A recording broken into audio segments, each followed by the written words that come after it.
Young or old, you've most likely had high points and low points in your life.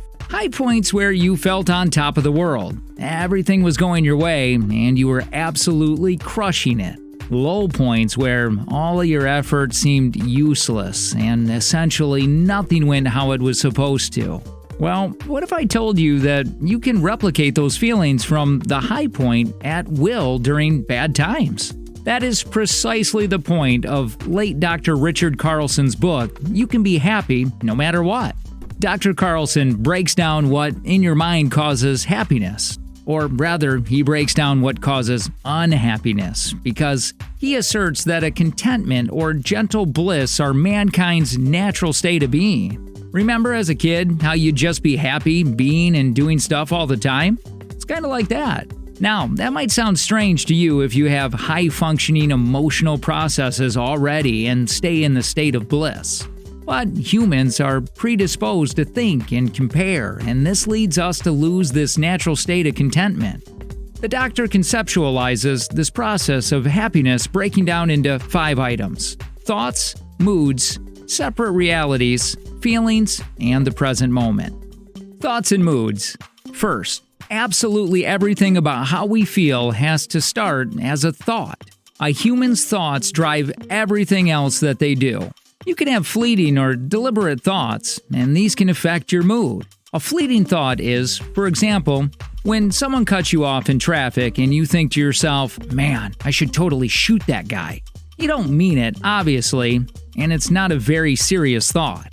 Without even being actively aware of it, you dismiss the thought almost as soon as it enters your mind. Maybe if you're a bit angrier of a person, you honk or yell and 15 seconds later it's irrelevant. But in either case, the thought appears and then passes through you. A more deliberate thought might be that after several months of commuting over an hour and having a near collision each week, you give yourself the weekend to chill, and once you're in a better mood, or a higher mood as Dr. Carlson calls it, you deliberately decide that the commute stinks and that you will either move closer to work or find a job closer to home. You may have wisely noticed that we let you wait until after the weekend before making a decision. That's because when things like traffic happen and give you negative fleeting thoughts, you can potentially feed those thoughts by repeating them to yourself inwardly or outwardly.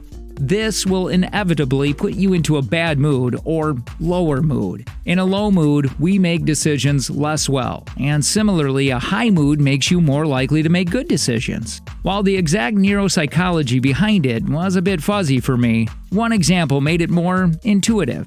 Have you ever been unable to find something like your keys, phone, or TV remote? You search all over for it, turning over and over in your mind where it is. Even if you're a patient person, you feel just a tad agitated that you can't find the item you're looking for. So, finally, you resign yourself that you won't find it, letting your thoughts about the object and your need for it become fleeting, and mindlessly look out the window. After admiring the trees for a minute, it suddenly strikes you what obscure and unusual place you left your keys. This was your brain shifting from overthinking in low mood to thinking fluidly in a high mood. Separate realities. Now, one thing that will often drive us into having negative, fleeting thoughts that we might then echo until we generate a low or bad mood in ourselves is our interaction with other humans. This isn't terribly complicated. At some point in time, Karen or John will say or do something to you that is unpleasant to terrible. We must be careful not to artificially push this interaction further to the right than is appropriate. Essentially, be kind, listen, take pause before responding, be patient, and exercise empathy toward other humans. The way that Dr. Carlson conceptualizes this is that all humans are living in separate realities that are completely divorced from each other. With this understanding, you should have an easier time making more of your negative thoughts from engagements with other people be fleeting thoughts, and so they won't drive your mood. Feelings. Speaking of moods, the doctor also teaches us that any self-replicating series of thoughts, which generate the same or a similar mood too often, will essentially create a habit of feeling a certain way. This isn't the exact verbiage used in the book, but it's the way I internalized the message after reading. this is an important concept because our natural state of happiness can be contested if we allow our negative thoughts to get away with us too often and persistently generate negative moods. Present moment. The final solution is to strive to concern ourselves primarily within the present moment.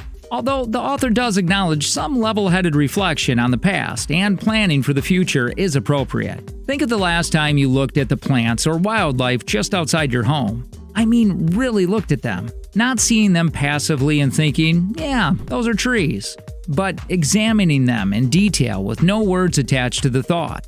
This is kind of like how, as a kid, you might squat down on the sidewalk and stare at a caterpillar crawling along, observing it in excruciating detail. It's just a normal Tuesday on the playground. But as far as your 8-year-old self was concerned, you may as well have been watching the Super Bowl or a new Marvel movie. Retorts. This book is sometimes a little overly optimistic or trivializes life. While this is an overly pessimistic description and kind of trivializes the book, you could almost boil it down to thinking less makes you happy. While a few offhand sentences are sprinkled throughout the book to recognize actual bad situations or bad behavior by others, the book makes little attempt to teach you to be happy in a bad scenario. Rather, it teaches you to avoid being unhappy in a mediocre to mildly negative scenario.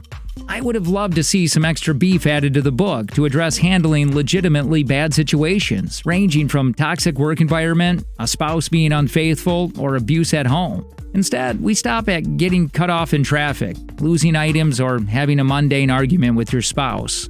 While some soldiers do a strong mind-body disconnect during torture, I don't think it's reasonable to expect most people to do that level of disconnect persistently. Also, while separate realities and starting with empathy is good, this writing similarly overlooks the legitimately negative human behaviors. In Spy the Lie, a very good book written by some former CIA personnel, they explain that even extremely honest people lie 10 times a day. Most of the people in your life are about average, not extremely honest. In their defense, that count does include innocent white lies, and I would further argue that lying is sometimes the right thing to do. This book makes a great couple of points: to think less and live in the present moment to find happiness. But there weren't many instructions or exercises to coach yourself into doing that. I think the absolute best moment in the book is during the later sections on living in the moment, where the author asks you to stop what you're doing and closely observe something. I was out for a walk listening to the audiobook at the time, and ended up really appreciating the natural beauty of a random bush by the sidewalk. It was awesome. More instructions like this could have really brought out the best of Dr. Carlson's work. You Can Be Happy No Matter What is a good book. I would recommend it for anyone very interested in psychology, or if you're like me and you just enjoy educational books, this is worthy of your time after you chewed through the greats, some of which are linked below in the description.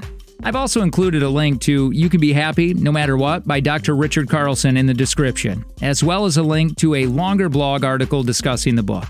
You only have one life to live. Grow it relentlessly.